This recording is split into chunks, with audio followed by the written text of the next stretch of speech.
Rumble Nation is not only my favorite board game about the Sengoku period in Japan, but my favorite part of the game is when you're not even playing.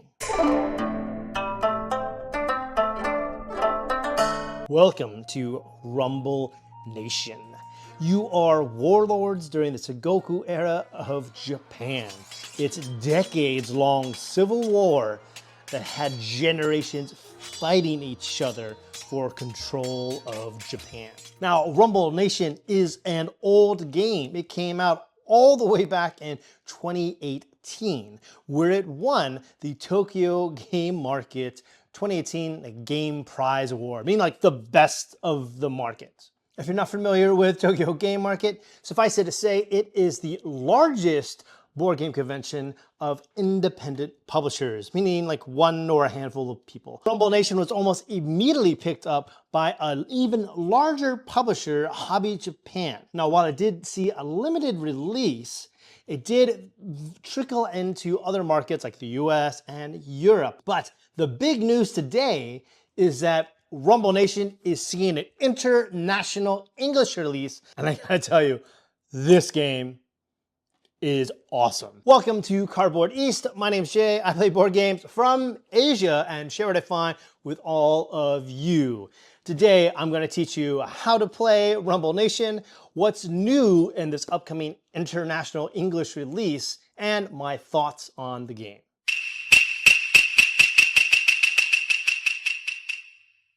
The first thing you'll do is take 2 soldier units of every color and return them to the game box.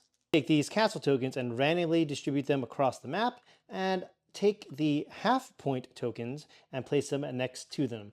It'll be divided by 2, rounded down. Take your deck of tactics cards and randomly choose the number of players plus 1. We're going to set up for a 3-player game. Flip them over and place these next to the side of the board. Then, in a similar fashion, take your daimyo cards, randomly take the number of players plus 1, and place them face up for the players to see. In reverse turn order, players will draft one of the daimyos and place them in front of them. Take the tiebreaker tokens, put them in a nice stack, and leave them off to the side of the board. I usually place them here, right next to the placement key. Give each player 3 dice in their own color, their daimyo, and all their soldier units. And you're ready to begin.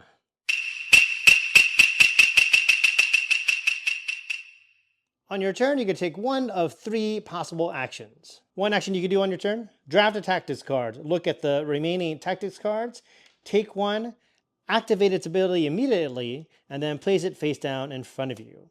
For the rest of the game, you can no longer draft or activate a tactics cards. These are once per game, once per player. Once, and that's it. You can also activate your daimyo. Here I have Oda Nobunaga, and you can see here that I can move my daimyo to an adjacent area. I may move one of my soldiers with me. So here you can see that this is the daimyo logo, and this is the soldier logo, and we can cross into an adjacent territory together.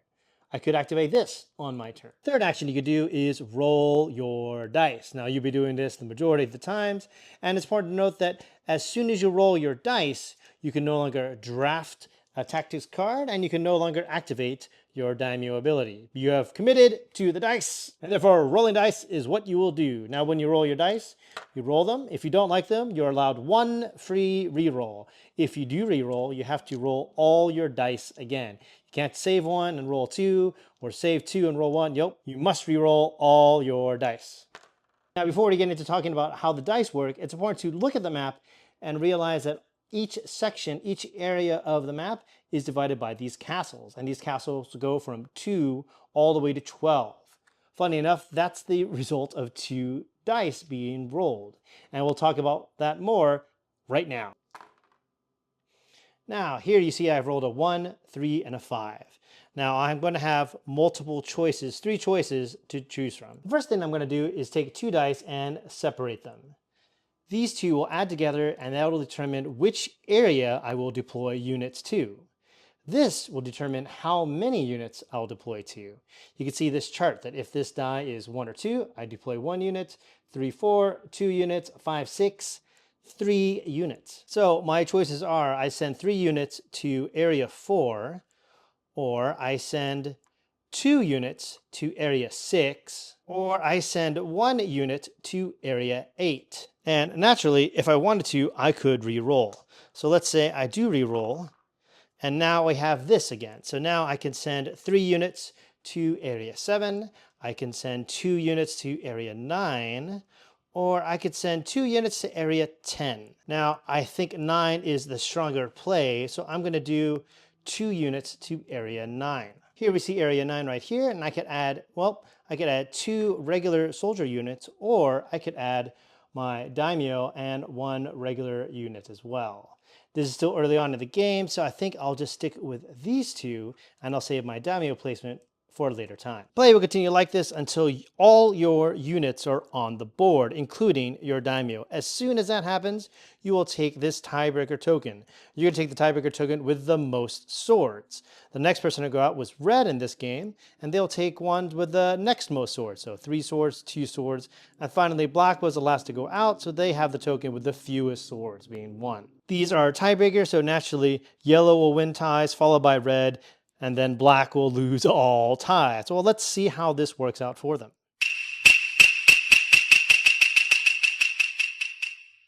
Now, the warning phase is the most fascinating and most complicated part of the game, and you're always going to resolve it the same way, going from the lowest castle to the highest castle. So 2 all the way to 12. Well, here we'll calculate our influence. You see that black has 1, 2, 3. The daimyo is 2, so that's 5 influence, versus red's 1. Therefore, black wins 2 influence from the main castle, and then red gets second place and they get 1. However, black not only wins the castle, but they also win reinforcements. So they'll take 2 of these reinforcement soldiers and place them in an adjacent place where they have units. So here you can see that this is adjacent to 12, so they'll put 2 here and they'll place them here next to their unit. They can place units here in area 5, they'll place them here next to their units. They have units here in area 3, so they'll place them adjacent to their units. And they even have units here in 4, so they can place 2 of these into area 4 as well. Now we could resolve castle 3. You see black here has 4, red 1, yellow 1. Black wins first place, getting the 3 points. However, the second place will go to yellow because of the tiebreaker. Yellow will get this 1 point. However, black controls the castle and will be able to reinforce their units. Now, they can't reinforce area 2 because that's already been done, but they can reinforce area 4. They can't do 7 because black does not have any units in 7. Therefore, they'll take 2 of these neutral units and add them here to area 4. Red has 4, black has 8.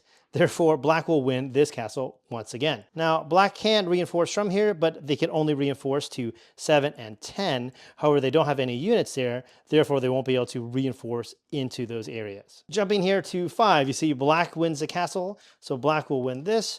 Red will get second place. And then now black can reinforce into adjacent areas. You see black is here adjacent in 12, so they'll get 2 more units. And they're also adjacent here in 6, so they'll get 2 more units here. Black therefore wins area 6 with 4-2, with yellow getting the 3 points in second place. Black can then reinforce 12 once again. Over here in area 7, you can see that yellow has 4 plus 2 is 6-3, so therefore yellow will get the 7, and then red will get this 3. Yellow takes control of the castle and is then able to reinforce both 9 and 10 as they have units there. We jump all the way here to area 8, and yellow wins again because of the tiebreaker. Even though they both have 2, yellow has the tiebreaker with more swords. And over here you can see area 9, yellow takes 9 with red taking second place. Yellow then has a chance to reinforce both 10 and 11, even though yellow will automatically win 11 and win 10 as well. Now 11 is an interesting case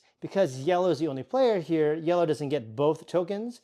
Yellow only gets the 11. And this leaves us here with area 12. Black coming in strong with 7 and red only 2. Therefore, black wins the main castle with 12 points. And red, once again, takes second place. Next, you'll just add up all your castle tokens. And you see red got third place with 27. Black got second place with 32. And yellow came in first place with 49. And that is how you play and win Rumble Nation.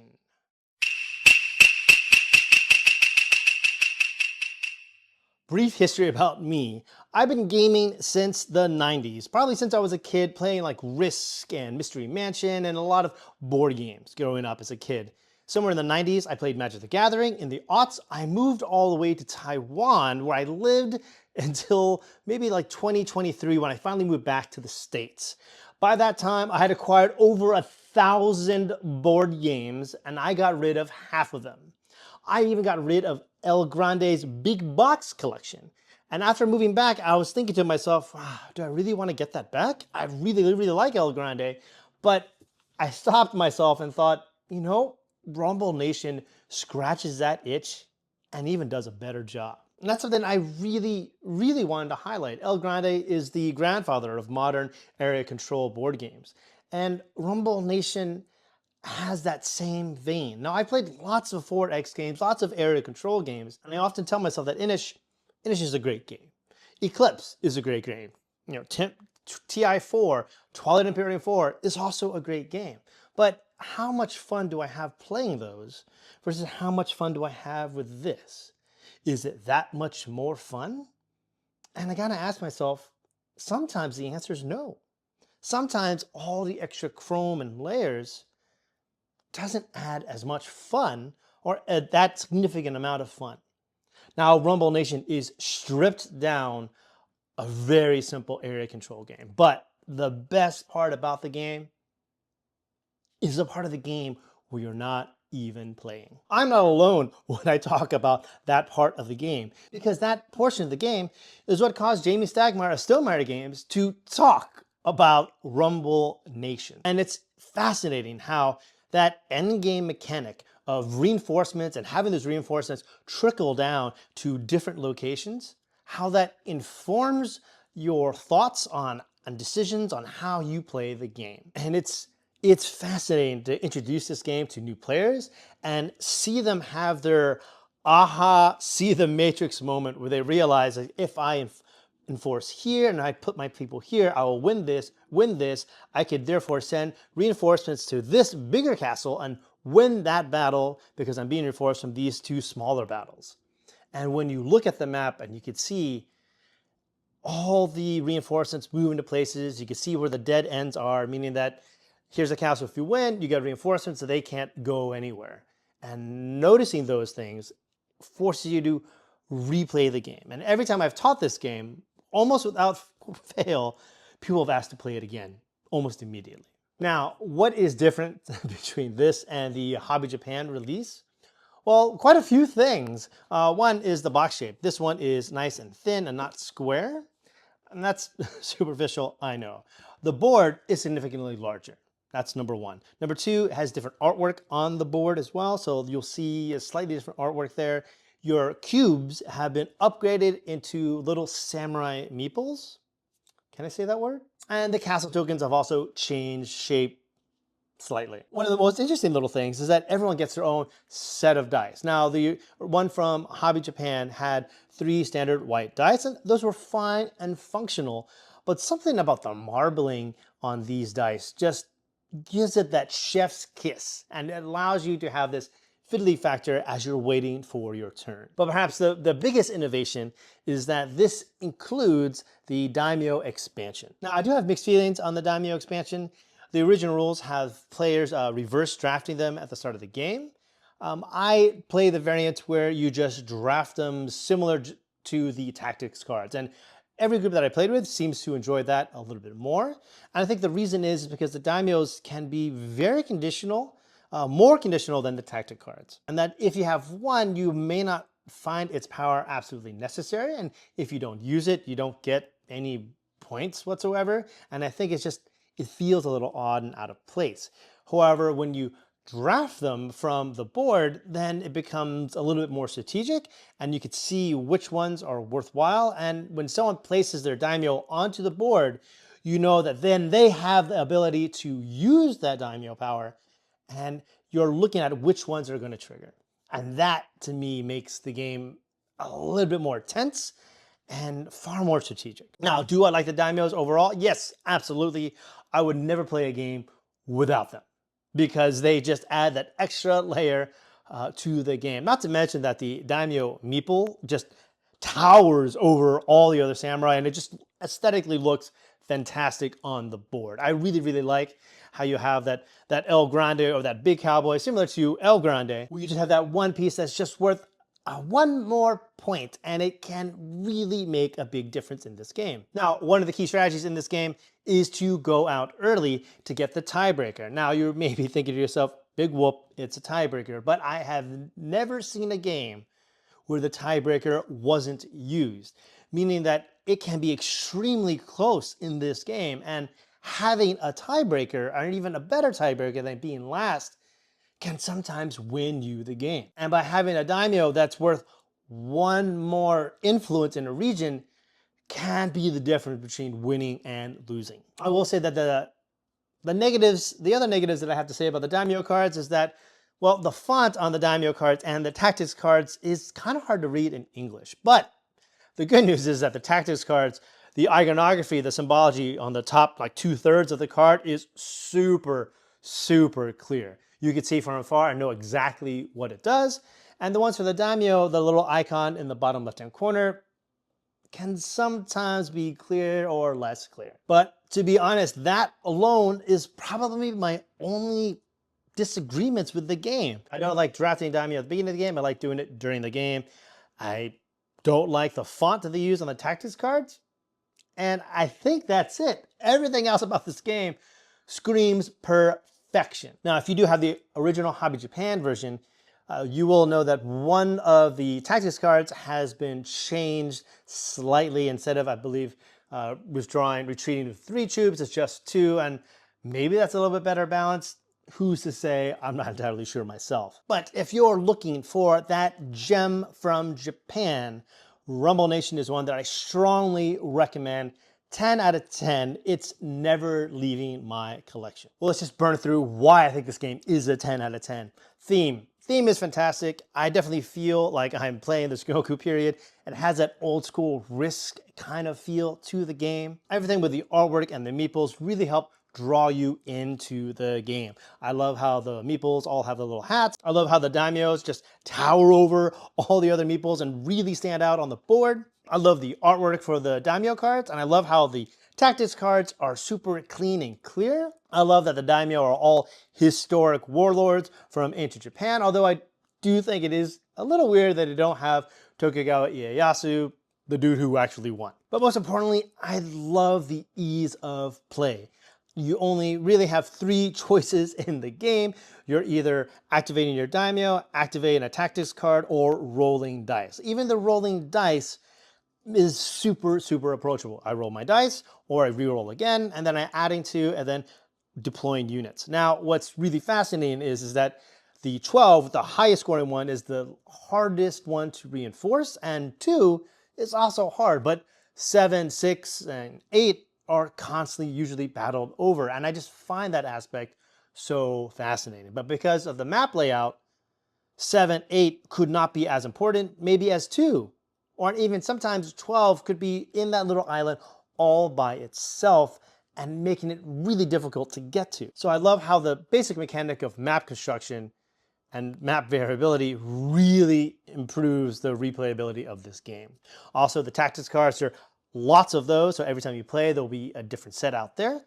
Also, there's enough daimyo to have a different feel for each game. So there is a good amount to explore in this tiny little box on its own. But as I said before, the thing that makes this game truly shine is the reinforcement part of the game, that where you're not even playing and you're just seeing how the game unfolds. It is just incredibly unique, very refreshing.